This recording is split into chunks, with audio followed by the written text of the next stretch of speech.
अरे ये जाजपुरिया पवनटा जाजपुर सहर उस खाली पवन बोली कहे तार पवन बेग भी से अधिक कहीं भिडियो देखो प्रथम शेष पर्यटन। जाजपुर हूँ ओडिशार धार्मिक स्थल केन्द्रबिंदु।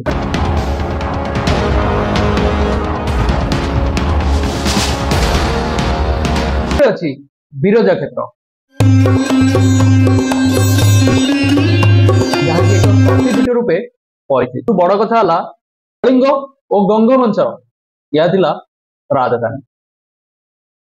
प्रत्नतात्विक कथा अनुसार यही राज्य बा जाजपुर को एक राज्य बोली कहुला पुराण काल जोठी बहु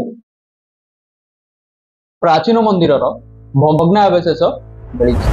अब वर्तमान जुग में जाजपुर एक उद्योगी केन्द्र रूपे परिचित लाभ पाई सारा भारत।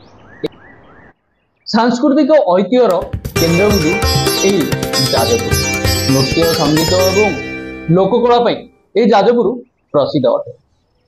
सबुठ बड़ कथा है भुवनेश्वर और कटक सहित यार सड़क पथ आउ रेलपथ बहुत भल जोगाजोग थिबारु यह पर्यटक स्थल बेस प्रसिद्धि लाभ करिछि। ओडिशा को यही जाजपुर सहर आर्थिक संकट रु बंचाई आसी कहीं अच्छी अनेक खनिज संपदर गंतागल आउ बहुत इंडस्ट्रियल एठी अच्छी।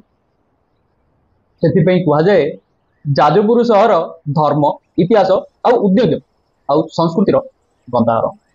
तो फ्रेंड्स कहतु एवं जाजपुर सहर पवन बेग के बुझीपारे तो जाजपुर पवन बेग के। तो फ्रेंड्स यह जाजपुर सहर कहानी। जदि यहीपरि अन्य एक सहर विषय जानवा चाहते तले दिखाई कमेंट बॉक्स में कमेंट करूँ। आम वीडियो केमी लगे निश्चित मतामत दिखाँ। रोज फ्रेंड्स पुणी देखा आ गोटे एपिसोड।